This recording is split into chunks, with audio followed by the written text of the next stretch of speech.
In this video, you can find out about what sort of questions you should not be asked in your medical trainee interview and why these questions are discriminatory and illegal.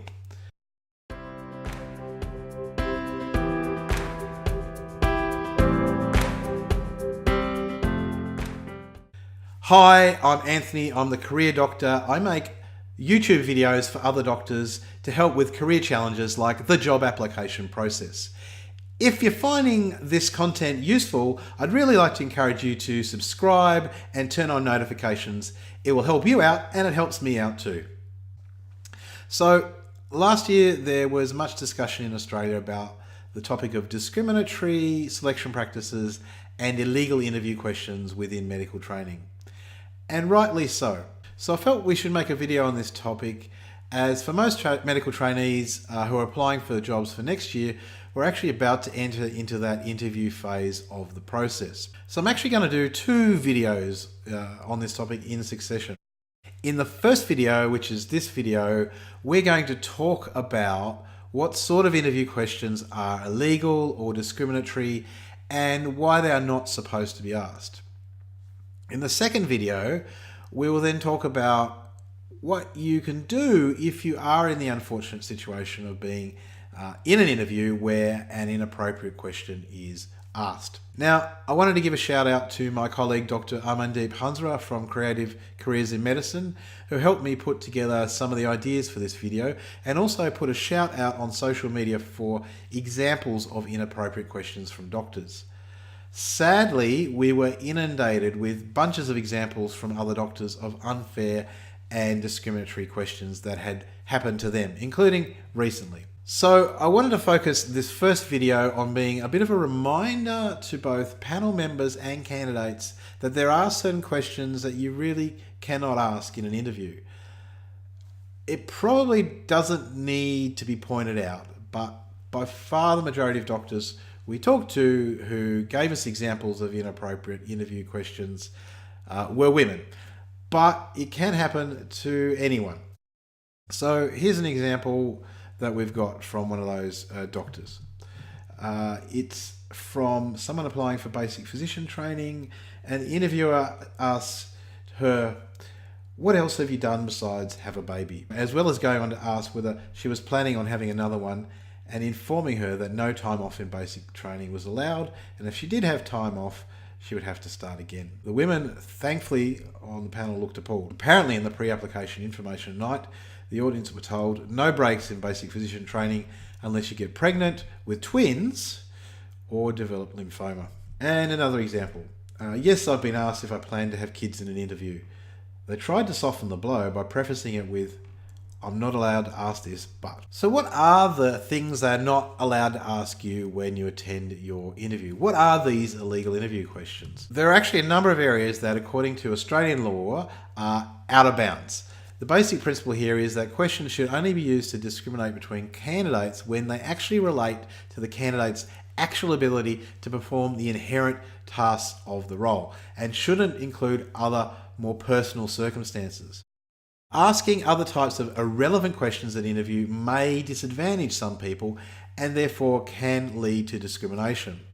Employers are required by law to avoid discriminating when recruiting staff, and this responsibility exists and extends to ensuring those involved in the actual selection process do not engage in discriminatory practices. In other words, employers are liable for the actions of the members of the selection panel.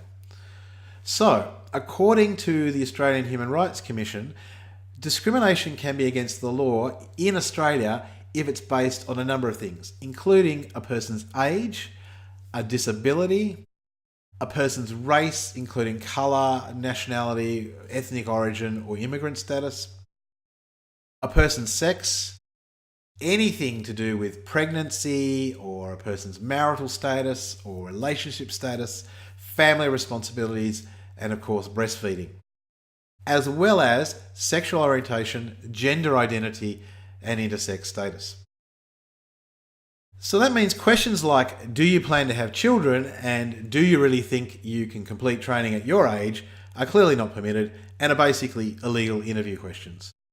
So here's another couple of examples of real discriminatory questions that were asked of the doctors that we spoke to. Here's one from a GP selection process.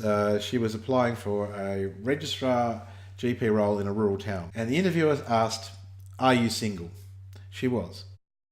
The interviewer then went on to ask, "Would you like a hand finding a nice local boy to settle down with?"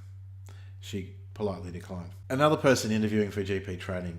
The director of training, during a teleconference meeting to plan training, asked, "Do you think that it's true that older trainees find it hard to settle down into training?" But it doesn't stop there with the above list. There are other potential areas where it might be discriminatory, which again, under the Australian Human Rights Commission Act, individuals can lodge a complaint with the Commission about.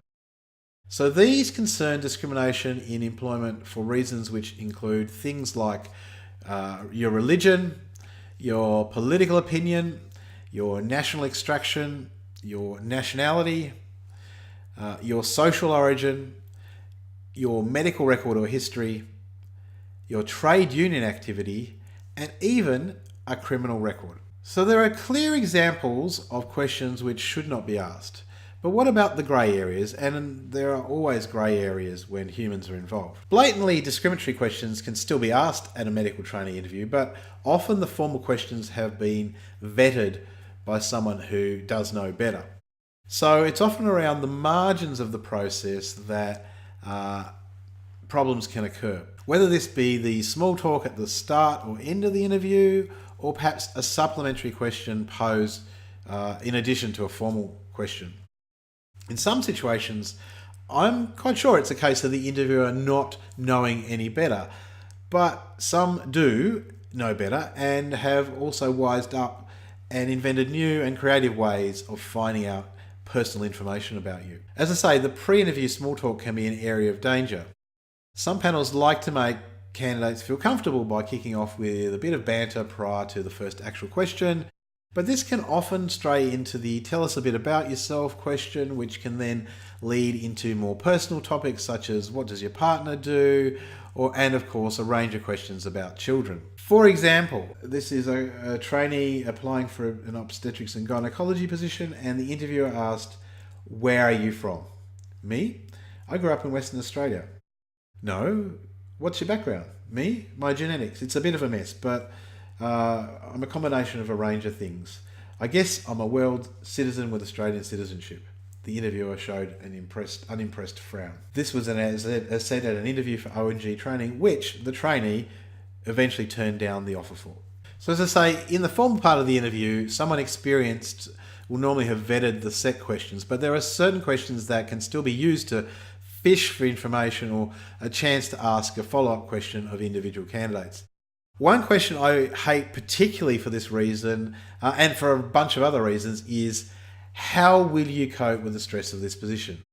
First of all, we should be working really hard to make sure that we make the job experience in medicine more civilised, so we don't need to ask a question about coping with stress. But more than that, in most cases, a good response to this sort of question would include an outline of your social supports and how you balance your work with other responsibilities, which very handily gives the person asking the question the opportunity to probe a little deeper into your personal circumstances. So what should an honest panel member be doing to prevent discrimination and illegal interview questions? Well, the first piece of advice I would give is know the law.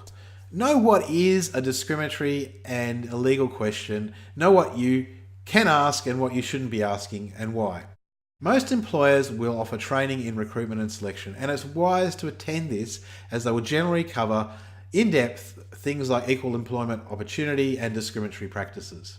The second piece of advice is to be aware that others on the panel may not be as well versed in what's okay to ask and what's not okay. Sadly, not everyone who sits on a medical trainee selection panel has undertaken the training. So make sure you step in and guide another panel member if they're straying into inappropriate territory. Again, we have an example. This person was interviewed by a panel of 3 male GPs, and as a closing question, one asked, "Are you planning on having any more children?"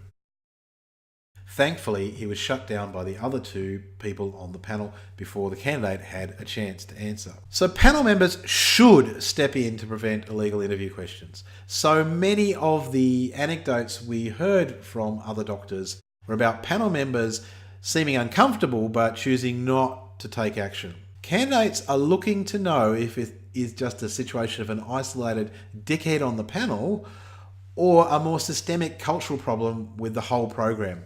So what you do in this circumstance definitely does matter. Here's another example.